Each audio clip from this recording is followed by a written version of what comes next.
Hello বন্ধুরা, career space YouTube চ্যানেলে আপনাদের সকলকে স্বাগত জানাই। আশা করি আপনারা সবাই ভালো আছেন।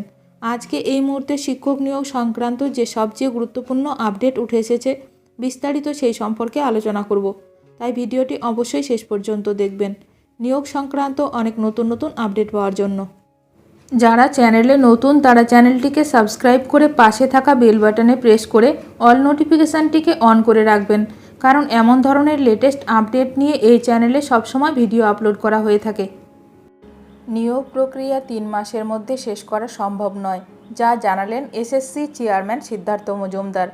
সুপ্রিম কোর্টের রায়ে 26,000 চাকরি বাতিল হয়েছে, তা নিয়ে এখন তোলপাড় হচ্ছে গোটা বাংলায়।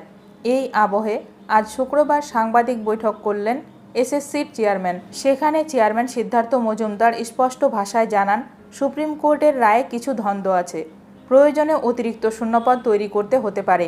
সুপ্রিম কোর্টের রায়ে প্রায় 26,000 প্রার্থীর চাকরি বাতিলের ঘটনায় আইনি পরামর্শ নিয়েই পরবর্তী পদক্ষেপ করা হবে বলে জানালেন এসএসসির চেয়ারম্যান।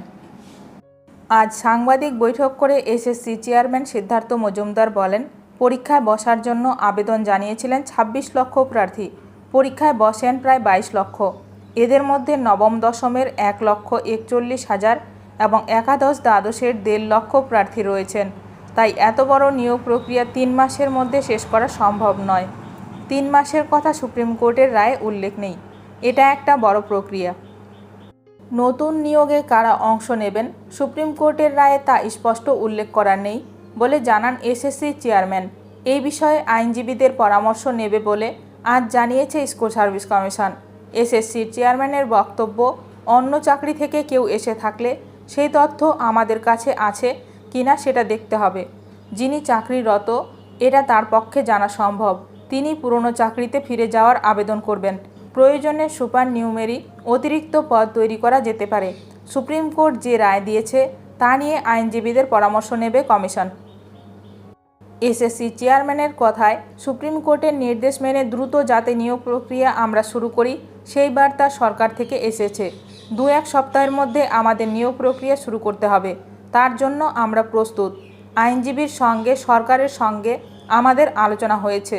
নতুন নিয়োগ প্রক্রিয়ায় যারা আবেদন করবেন তাদের বয়সের ছাড় দেওয়া হবে।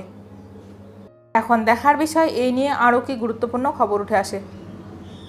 ভিডিওটি ভালো লাগলে অবশ্যই লাইক করবেন। আজকের ভিডিওটি এখানেই শেষ করলাম। নতুন কোনো আপডেট নিয়ে দেখা হবে নেক্সট ভিডিওতে।